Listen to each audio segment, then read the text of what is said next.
महाराष्ट्र की सियासत में मुंबई के पूर्व पुलिस कमिश्नर परमवीर सिंह की चिट्ठी से खलबली। सीएम उद्धव को लिखी चिट्ठी में सचिन वाजे से जुड़े मामले में खुले कई राज। परमवीर सिंह ने महाराष्ट्र के गृहमंत्री अनिल देशमुख पर लगाए संगीन आरोप। कहा, सचिन वाजे से 100 करोड़ रुपए हर महीने उगाही के लिए अनिल देशमुख ने कहा था। अनिल देशमुख पर परमवीर सिंह का आरोप, मुंबई के 1700 पब में हर महीने 2 से 3 लाख के वसूलने को कहा गया था। खुद पर लगे आरोपों पर अनिल देशमुख ने सिरे से खारिज किया। परमवीर के खिलाफ करूंगा मानहानि का मुकदमा, ऐसा कहा। शरद पवार ने डिप्टी सीएम अजीत पवार, एनसीपी प्रदेश अध्यक्ष और मंत्री जयंत पाटिल को दिल्ली किया तलब। सूत्रों के मुताबिक अनिल देशमुख 1-2 दिन में दे सकते अपना इस्तीफा। सूत्रों के मुताबिक शरद पवार ने चिट्ठी से पहले ही देशमुख को कहा था, आपको गृह मंत्रालय से हटाया जा सकता है क्योंकि आपकी बहुत सारी शिकायतें आई हैं। उद्धव ठाकरे के दफ्तर ने चिट्ठी पर उठाए सवाल तो परमवीर ने की पुष्टि। बोले, हस्ताक्षर वाली चिट्ठी अधिकारी को जल्द पहुंच जाएगी। परमवीर के खुलासे के बाद बीजेपी आक्रामक। देवेंद्र फडणवीस ने राज्य के गृह मंत्री अनिल देशमुख का मांगा इस्तीफा। बीजेपी नेता राम कदम ने उद्धव सरकार को घेरा। बोले, जनता का शोषण कर रही है राज्य सरकार।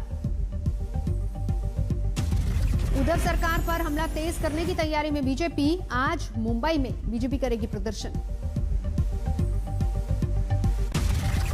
सेना के मुख्य प्रवक्ता संजय राउत ने परमवीर को बताया अच्छा ऑफिसर। कहा, चिट्ठी में लगाए गए उनके आरोपों की होनी चाहिए गहन पड़ताल। पवार से मिलने आज दिल्ली आएंगे राउत ने सुबह जावेद अख्तर का एक शेर भी ट्वीट किया। हमको तो बस तलाश नए रास्तों की, हम हैं मुसाफिर ऐसे जो मंजिल से आए हैं। एमएनएस प्रमुख राज ठाकरे ने भी अनिल देशमुख पर आरोपों को बताया गंभीर। कहा, महाराष्ट्र पर लगा धब्बा। ताजा संकट पर उद्धव के मंत्री जयंत पाटिल बोले, महाराष्ट्र सरकार को कोई खतरा नहीं। विवादों में घिरे उद्धव सरकार पर कंगना रणौत का भी तंज। जो साधुओं की हत्या और स्त्री का अपमान करे उनका पतन निश्चित।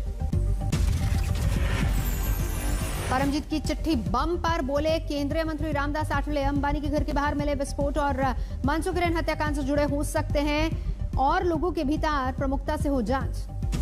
आठवले ने कहा, महाराष्ट्र सरकार पर नहीं रहा जनता का भरोसा, बिगड़ती जा रही है महाराष्ट्र की स्थिति, जल्द लागू किया जाए राष्ट्रपति शासन। महाराष्ट्र की स्थिति तो बिगड़ती जा रही है, इसीलिए मैं बार बार मांग कर रहा हूं कि महाराष्ट्र में राष्ट्रपति शासन लागू होना बहुत बड़ा जरूरी। कांग्रेस ने परमवीर पर ही उठाए सवाल। कहा, पुलिस कमिश्नर रहते क्यों नहीं दी इतने गंभीर आरोपों की जानकारी। साथ ही राष्ट्रीय दल भी बोले, अनिल देशमुख पर लगे आरोपों की सीएम उद्धव कराएं जांच। लगाए गए हैं गलत है या सही है, ये इन्वेस्टिगेशन का मामला है। इसकी मुख्यमंत्री को इन्वेस्टिगेशन करानी चाहिए। आज बंगाल में धुआंधार चुनावी रैलियां। दोपहर में प्रधानमंत्री नरेंद्र मोदी बांकुरा में जनसभा को संबोधित करेंगे। शुभेंदु अधिकारी के पिता और टीएमसी सांसद शिशिर अधिकारी को बीजेपी का न्योता। आज अमित शाह की पूर्वी मेदिनीपुर की एगरा रैली में शामिल होने के लिए निमंत्रण। बंगाल चुनाव के लिए आज अमित शाह जारी करेंगे बीजेपी का घोषणा पत्र। पिछड़ी जातियों के लिए स्कूल और कई अन्य वायदे संभव। बीजेपी ने पूरे राज्य में सभी वर्ग के लोगों से सलाह मशवरा करने के बाद ही तैयार किया घोषणा पत्र। पार्टी नेता बोले, ये सभी के लिए होगा। नंदीग्राम में ममता के जख्मी होने को लेकर सीआईडी ने शुरू की जांच। मुख्यमंत्री 10 मार्च को हुई थी घायल। उत्तरी 24 परगना में बीजेपी कार्यकर्ताओं का प्रदर्शन, उम्मीदवार बदलने की मांग। आसनसोल के जामुनिया में भी बीजेपी उम्मीदवार के खिलाफ प्रदर्शन। पार्टी कार्यकर्ता ने जताया असंतोष। मालदा में NH 34 पर बीजेपी के कार्यकर्ताओं का प्रदर्शन। पार्टी उम्मीदवार शिरूपा मित्रा की उम्मीदवारी रद्द करने की मांग। बंगाल के लिए कांग्रेस लेफ्ट का घोषणा पत्र जारी। अधीर रंजन बोले, संयुक्त मोर्चा सत्ता में आया तो हर एक परिवार को 5700 रुपए महीने की वित्तीय मदद देंगे। कर्नाटक में बीजेपी विधायक बासनगौड़ा से सीएम येडियुरप्पा के खिलाफ खोला मोर्चा। कहा, 100% बदल गए हैं येडियुरप्पा, मैं अगला चुनाव येडियुरप्पा के नेतृत्व में नहीं लड़ सकता। महाराष्ट्र में कोरोना की बेकाबू रफ्तार। 24 घंटे में 27,126 नए मामले, 92 लोगों की जान गई। मुंबई में भी संक्रमितों की संख्या बढ़ी। एक दिन में 2982 नए केस, 7 लोगों की जान गई। महाराष्ट्र सरकार में मंत्री आदित्य ठाकरे कोरोना पॉजिटिव, खुद ट्वीट करके दी जानकारी। मुंबई के धारावी में लगातार बढ़ता जा रहा संकट। फरवरी की तुलना में मार्च में अब तक 62% मामले बढ़े। मुंबई में कोरोना को लेकर नई गाइडलाइंस, भीड़ वाली जगहों पर होगी रैपिड टेस्टिंग, इनकार करने पर कार्रवाई। राज्य भर में 31 मार्च तक बढ़ाई गई गाइडलाइंस। नागपुर में 31 मार्च तक बढ़ा लॉकडाउन, सभी स्कूल कॉलेज रहेंगे बंद। दिल्ली में साल पहली बार 24 घंटे में 800 से ज्यादा संक्रमित 2 लोगों की मौत। देश में 24 घंटे में करीब 44,000 कोरोना के केस बढ़े। पिछले 24 घंटे में 197 लोगों की गई जान। कोरोना रिटर्न्स में ये अब तक का सबसे बड़ा आंकड़ा। पंजाब में और तेज हुई संक्रमण की रफ्तार। 24 घंटे में 2,578 नए संक्रमित सामने आए, 38 की जान गई। यूपी में भी कोरोना की रफ्तार तेज। कल 442 नए मामले सामने आए, सबसे ज्यादा लखनऊ में 115 केस।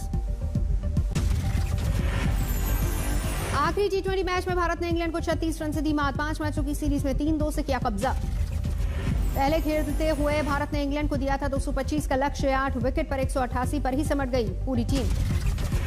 भारत की पारी में कप्तान कोहली का कमाल, महज 52 गेंदों में बनाया 80 रन।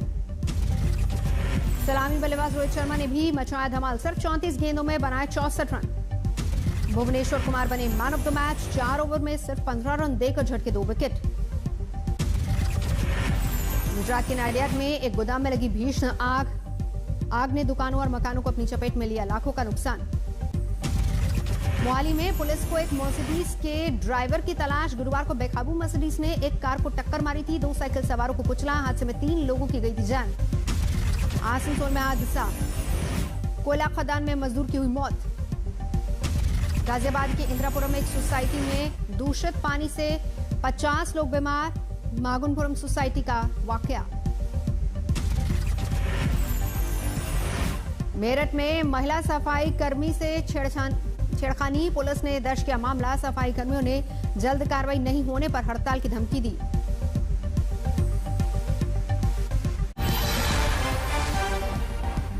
नमस्कार, मैं हूं अंजना ओम कश्यप। हमें उम्मीद है ये वीडियो आपको पसंद आया होगा। लेटेस्ट खबरों के लिए यूं ही देखते रहिए आज तक, और इस वीडियो के पसंद आने पर लाइक, शेयर एंड सब्सक्राइब करना ना भूलें।